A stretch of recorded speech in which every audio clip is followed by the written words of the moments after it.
Well, as I've said many times before, everyone ends up somewhere, but few people end up somewhere on purpose. I just want to congratulate you. You have made some tremendous progress through our last few sessions.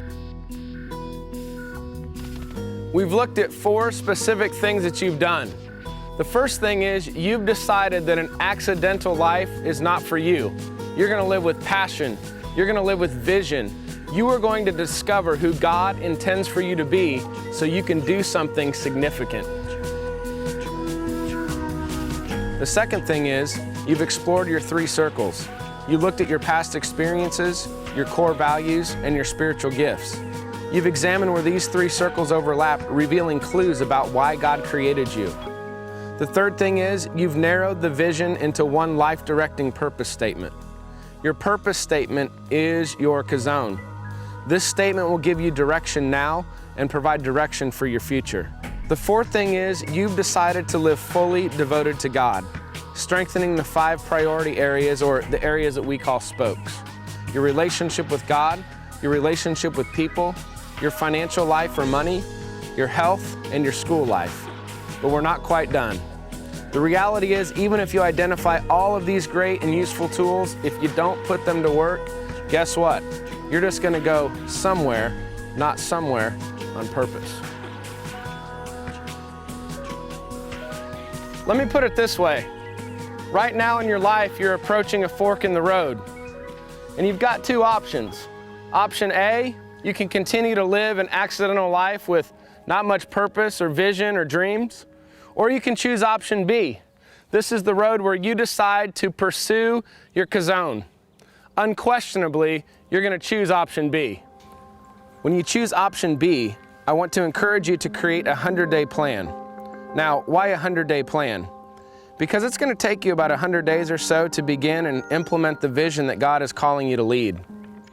Let's get real specific. What will this 100-day plan look like? Well, we're going to set some SMART goals. That's right, S-M-A-R-T, SMART. The S stands for specific. You want to answer the question, have I narrowed my focus? What specifically are you going to work on? The M stands for measurable. Can you measure your goals? Instead of saying, I want to lose weight, you're going to say, I want to lose 10 or 20 pounds. Your goals need to be specific and measurable. The A stands for attainable. Are your goals attainable? If you say, I want to lose 50 pounds by Thursday, well, that's probably not attainable. If you want to run a marathon by the weekend, that may not be attainable either. Are your goals attainable? The R stands for relevant. Is this the best thing for you to focus on right now? Finally, the T stands for time-bound. Set up a specific time to accomplish these goals so that you'll know when you've gotten there. Instead of losing 10 pounds in general, you're going to lose 10 pounds by the end of the month. You get it? Put a time frame on your goal.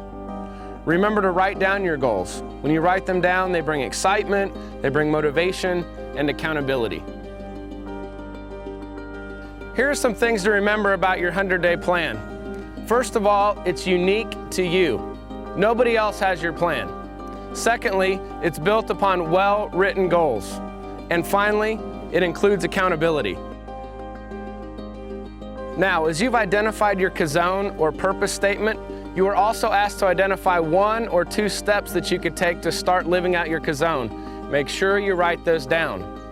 In the last session, we talked about the 5 spokes: your relationship with God, your relationship with people, money, health, and your school life.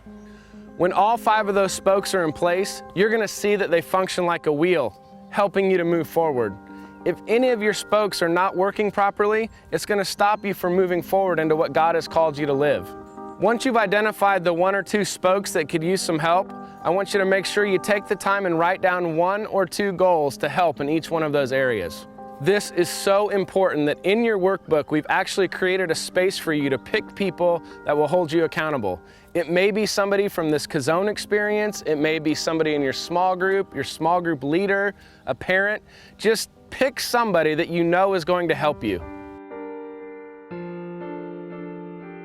Okay, everybody take a deep breath. Are you ready to live out your Chazown? Are you ready to embrace the dream and vision that God has for your life? Are you ready for God to meet you where you are so He can take you where He wants you to go? I will be praying for you. And the good news is, God is going to use you. And while everyone else just ends up somewhere, you will end up somewhere on purpose.